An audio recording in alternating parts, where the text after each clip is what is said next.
Hello, this is David Vlade with Alta Vista Technology.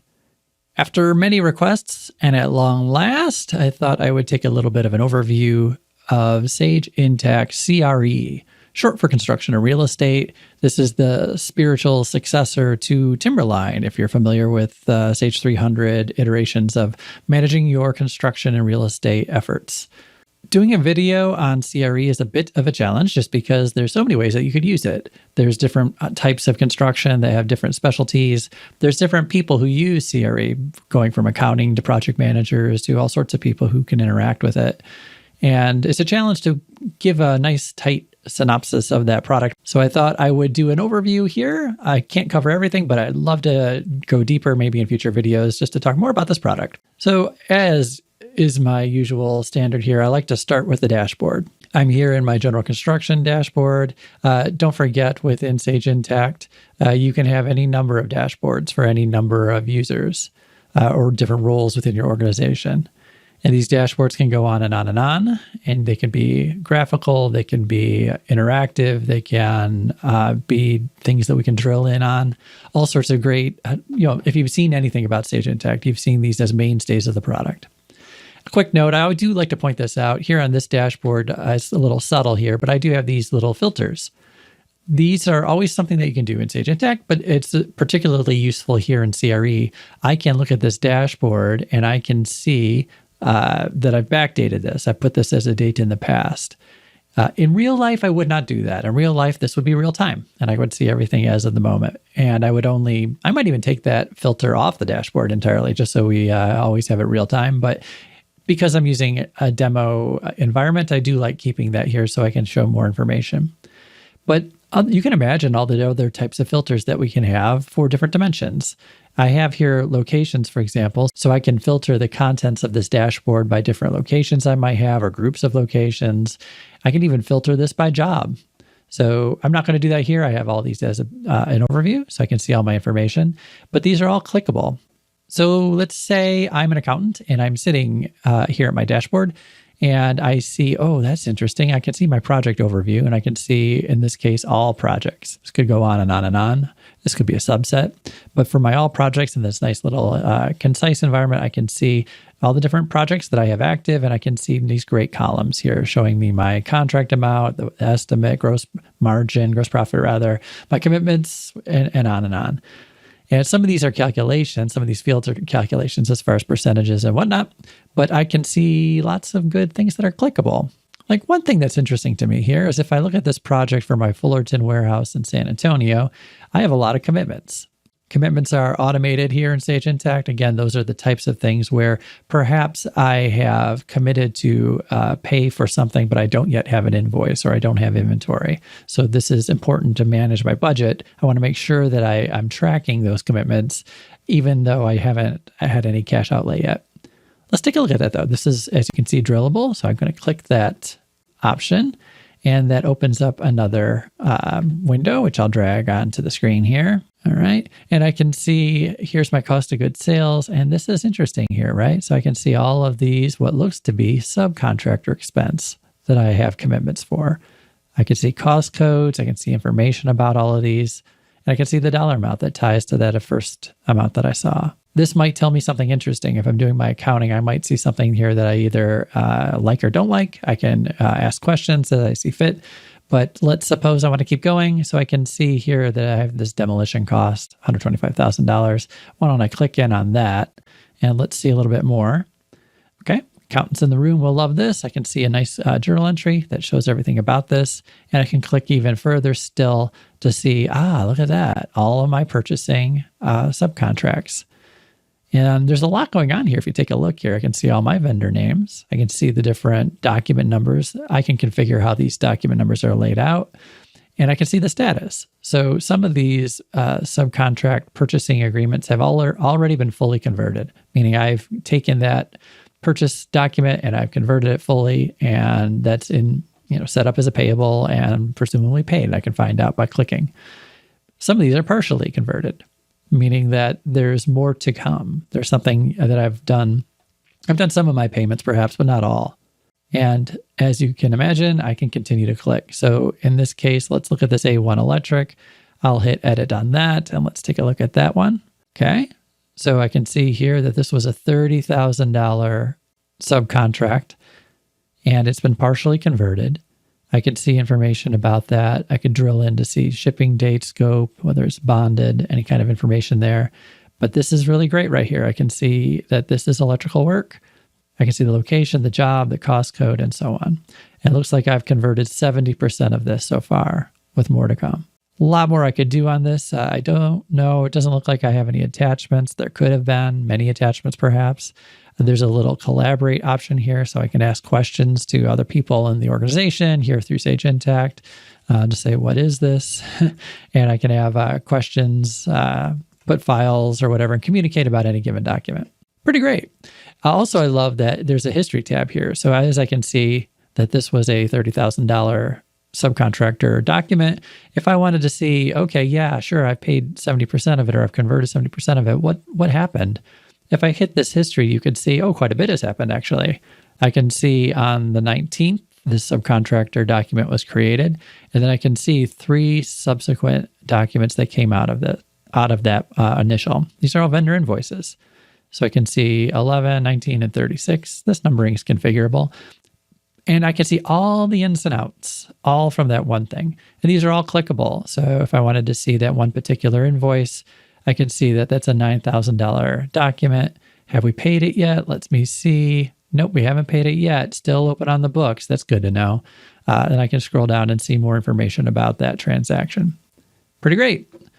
And this was all from the dashboard, as I like to point out. So I can hit cancel on that subcontract. I can say I'm done with this report, work my way backwards to this nice report that I had showing all my subcontractor expense for that one project. And this is, remember, committed expense that I have here. And that got me right back to this dashboard. So I can do that with everything, on contracts, on estimates, on what I've billed, on what I've received. All that is good to have. But let's keep going on that one project. So I'm curious about that. I can see that we had a fair bit of activity there. I'm going to drill in on that Fullerton warehouse again. This time, instead of drilling in on the commitment, I'm drilling on the job itself. And let's make this a little bigger here, just for the screen. And we'll point out some of the things about this job. So I won't go through everything, but there's a lot of great information. My job number. You can see there's parents. In this case, I don't have one. So if I wanted to do parent-child relationships, I can have sub-jobs. I can have all that laid out. It's very good at organizing. I love this job summary. If I click over here, at a glance, imagine this if you have a project manager in your organization, you can, at one glance, see all of your billings to date, all of your labor costs, all of your subcontractor costs, everything. It's all laid out right here at a glance. Everything for your budget, all of your hours if you've had any, including non-billable or billable, all the way down to your resources, PO commitments, and so on. At a glance, real time. Can't beat it. I'll hit a couple things just to check the usual boxes that we would expect for CRE. My cost codes, this is my work breakdown structure. This is importable. So if you have a very particular set of work breakdown structures that you use in your organization, you can import these if that's your preference. You can always duplicate a job. So if you had a template job that you used, maybe for certain kinds of construction arrangements, you can duplicate those. So many ways to get there, but you can see the detail. So I can track all the way down all my work breakdown structure. And this is for you, for your organization, whatever makes sense for that type of job. And maybe one last thing on this is I'll look at my estimates here. This is a very simple one, but I can have very detailed estimates here too that all roll up to the project. And you can see it posts to my GL budgets. So that means I get kind of both. I can look at a very detailed per project outlook at any given job I have to look at the estimates I have and see how those estimates evolve over time. I can also do that on my budget though. So I can look at my budget and I can see everything that I have there to see for all of my projects or all my jobs, how am I doing actual to budget? This is just on one job, but you can imagine how helpful that can be. While we're on the subject of sharing information, I do have this other part of my dashboard here. This is a project manager overview. So if I hit the little looking glass here, I can make this a little bit bigger and just point out some of the ways we can mine for information inside the system. This is a nice, simple, interactive custom report showing my different bits of information by project manager. This is interesting. I just wanted to point this out because this is using the interactive custom report writer within Sage Intacct. And I love this because this allows me to very quickly and easily handle all the different things you will need for reporting. So in my career, I've had a lot of occasions where I've made a report and I've put it out and deployed it and let my customers use those reports, only to be called back many months later when the world has changed and there's some tweak that we want to add to the report. The interactive part of these reports means just that. You can allow your users to move things around, for example, or drag things around. So here I can see every project manager and I can see all the projects that are there.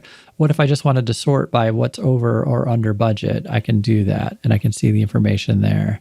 Or you could, if I wanted to sort by manager again, you might want to add filters here. So you might say, yeah, I have this one report, but I noticed that I have different job types. That's a standard field in Sage Intacct, so we could segregate our different kinds of jobs just so that we can understand and do reporting on different groups. So for example, I have a warehouse and a hotel type of construction project type or job type. So if I wanted to, I could sort by that perhaps.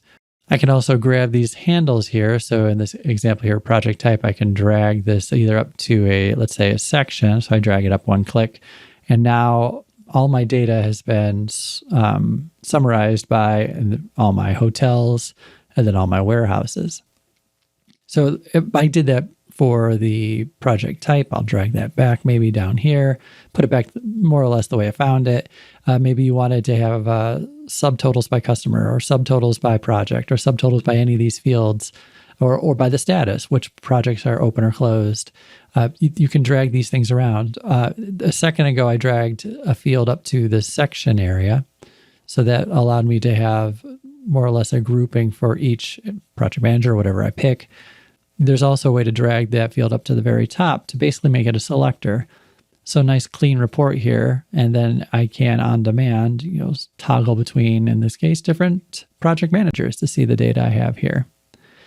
Once I get something that's interesting to me, if I wanted to celebrate that I'm over or under budget or ask questions about any given thing, I can always, of course, click email to share that. I could export this to a different format if I wanted to share this maybe with a non-Intacct user. In this case, I can open this up in Excel. And having exported that to Excel, I have a good Excel report that I can then share with whoever I need to share with. One more thing I'll look at here is if I go into my purchasing, just to point out a thing or two, I'm going to go take a look at, let's say my vendor invoices. I could take a look at all my vendor invoices that I've had. I'll hit view on just one of these here. And similar to what we saw before, we can see all the information about a purchasing document. We saw this on that subcontractor a moment ago.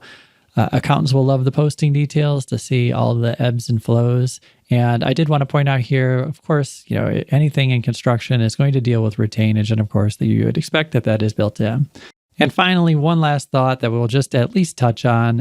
When we do all of our work here, we can have all our cost codes, our estimates, we have retainage, we're doing all of our things that we have approvals for every bit of the transactions in construction and real estate. I won't get into the detail here, but being able to generate an invoice is just great. So all of those jobs can be set up as either time and material or milestone or fixed fee or whatever the case may be.